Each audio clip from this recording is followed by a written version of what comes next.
Hey guys, thanks for coming back and joining us here at Salty Ginger Talk. Glad to have you back. So, in today's episode, we're going to cover 12 Stoic questions that will change how you think. So, if you've been following the channel or you've watched some of our videos previously, you know we're big fans of Stoicism and the kind of the theories behind Stoicism. It's a great way to live your life, kind of keep yourself in control, stay focused on things that are important, uh, keeping in mind that this could all end at any time and what truly is important, what truly matters. And so, the questions we're going to go through today are things that you can use practically when you're kind of spinning or you're having trouble focusing or you're not quite sure how to think about things. You can take one or two of these questions and ask them to yourself and really kind of spend some time thinking through your answer. And I think it'll be super useful to you as you try to manage your thought process, control your emotions, make good decisions, and improve your life. Which really is what we try to focus on. We're human, just like anyone else. We have bad days. Sometimes we're great at it. Sometimes we're terrible at it. Sometimes we get in ruts. Sometimes we're killing it. It's all relative. But you should always be trying. You should always be fighting to make yourself better. You're never going to get there, but the fight is worth it, and you're going to be so much happier, so much more fulfilled, and so much more successful if you kind of manage your life in a productive way. So that's what these questions are about. We're going to go through them, cover some examples, and just kind of talk through, a little bit of how this can be useful in your everyday life. So, with all that said, let's jump right into our questions. So the first one is, who are you spending time with? I think that's an outstanding question. You want to surround yourself with people that make you better, that lift you up, that challenge you, that push you, and not people where you can coast. Jim Rohn is a motivational speaker. Tony Robbins had a good relationship with Jim Rohn. I think Jim Rohn was a mentor of Tony Robbins. And he used to say, he's passed away, but he used to say, you are the sum of some average of the five people you spend the most time with.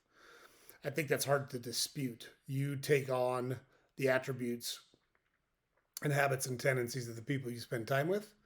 And if you're around people who are trying to do productive stuff, trying to make themselves better, trying to improve their lives, you're going to do those same things. And conversely, if you're not, you're not. You're going to be going the wrong way.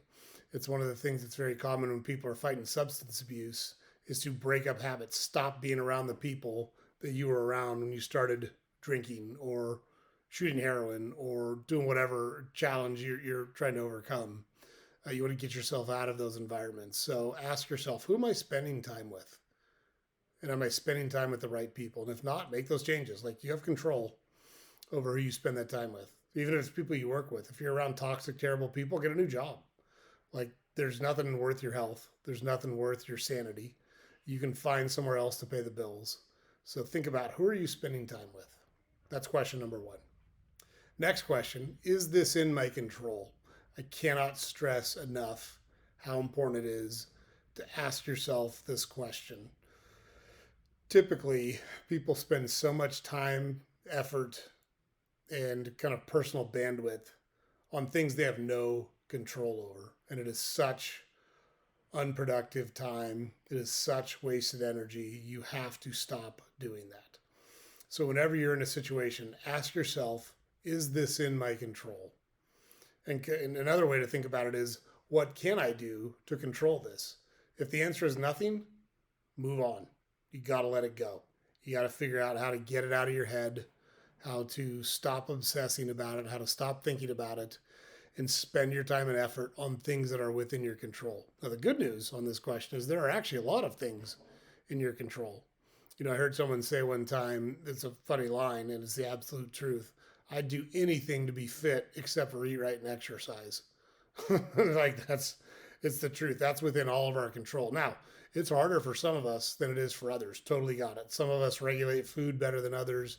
Some of us love exercise. Some of us don't. That's a normal thing. That's like some of us have a proclivity towards math and some of us don't.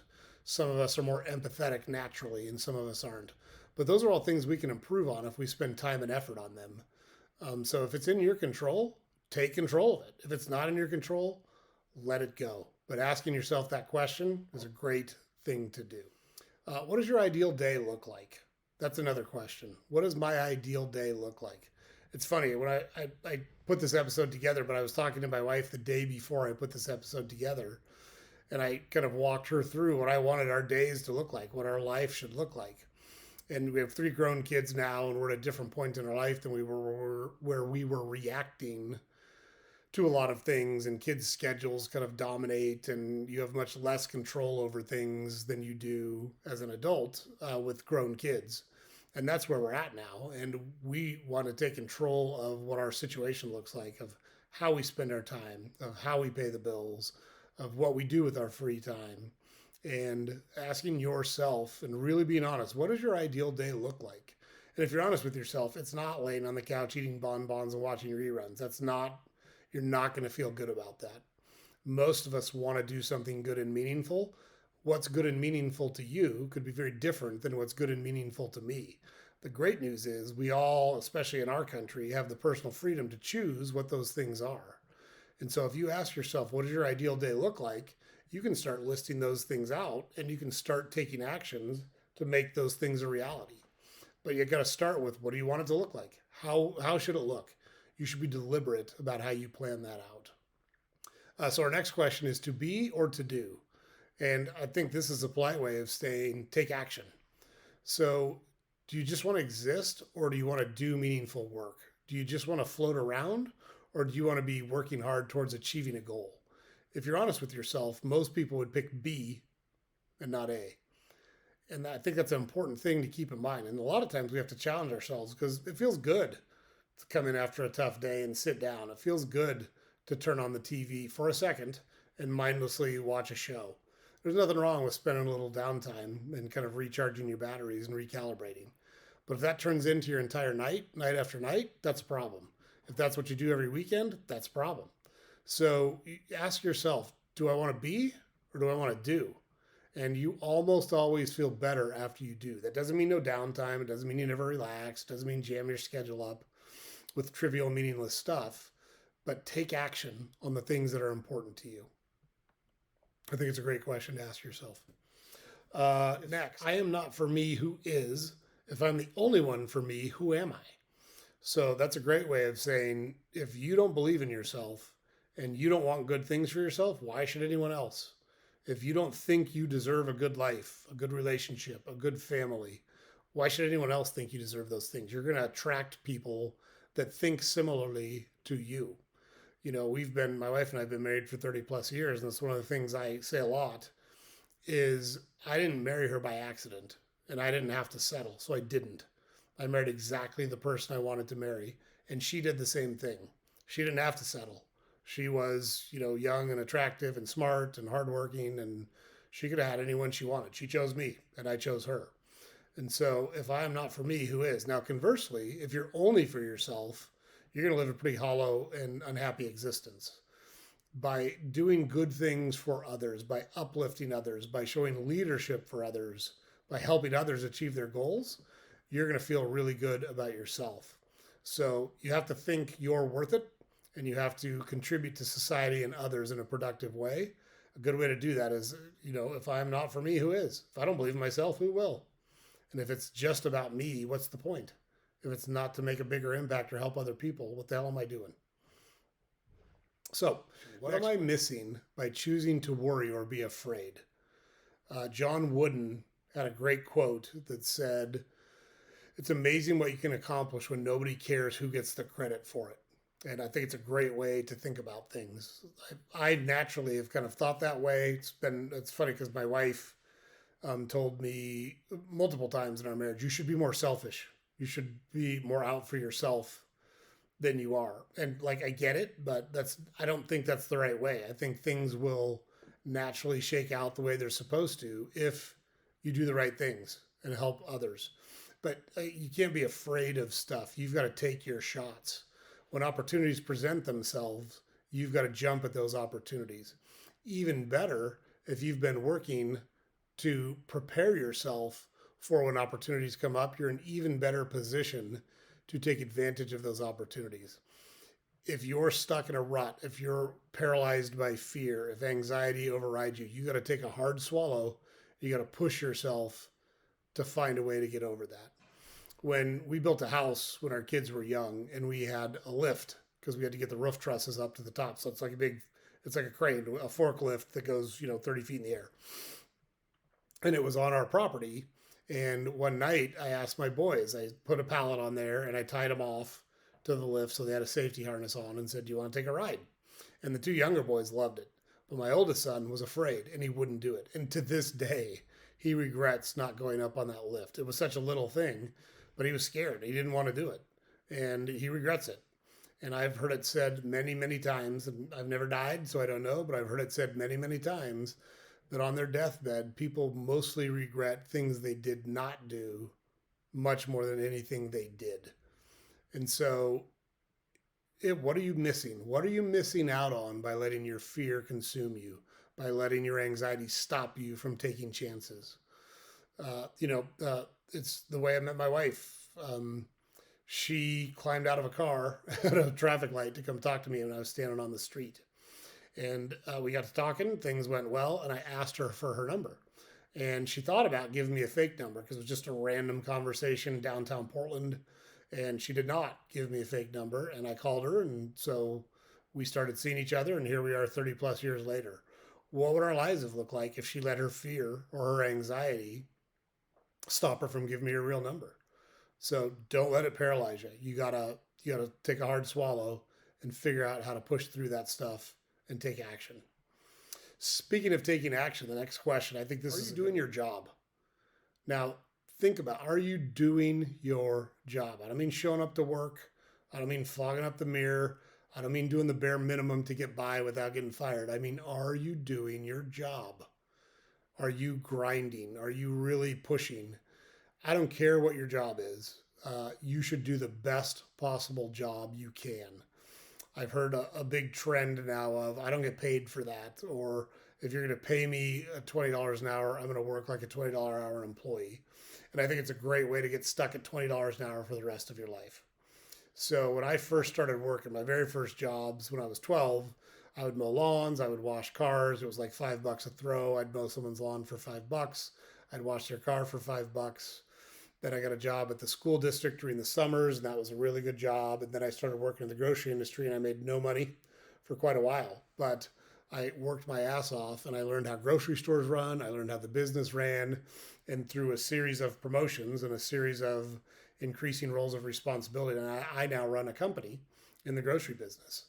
That never would have happened if I took the mentality that you're only paying me $3.75 an hour, because that was my starting wage in the grocery business back in the late 80s. $3.75 an hour. You're only paying me $3.75 an hour, so I'm going to act like you're only paying me $3.75 an hour. Are you doing your job? Really ask yourself that question. Be honest with yourself and make adjustments where you need to make them. Really think about, what can I do better that's going to make me feel good about what I do. You want to have personal pride in the work that you put out to the world. And the best way to do that is just to get after it on your job. Improve yourself, learn new skills, learn new trades, learn, if you're a framer, learn new framing techniques, learn to do the math on the load calculations for framing so that you can run a job. Those are all things that, like, it doesn't matter what you do. If you're a doctor, you've got continuing education. If you're a teacher, you've got continuing education. Any role, any job has things that you can do to continue to improve yourself, and you should look for those things. Next, what is the most important thing? This is one to never lose sight of. I've been fortunate that it's always been very easy for me to remember that the most important thing to me in this world is my marriage and my family. Like, it's just not questionable. It's always been since I met my wife. My parents got divorced right after my wife and I met and got married. And we got met and got married very quickly. We met and we were married less than a year and a half later. We were engaged 6 months, and then we got married the following summer. But my parents got divorced, and they should have been divorced 10 years earlier because they were not happy with each other. They were not happy with their lives, and they both shared blame in that. It was absolutely both of their fault. But I can remember sitting on my bed as a kid saying, I'm not going to be in a relationship like this when I get older. I'm going to be in a good marriage with a person that I really like spending time with. So it wasn't an accident that I met or married my wife. What's the most important thing? That's the most important thing to me.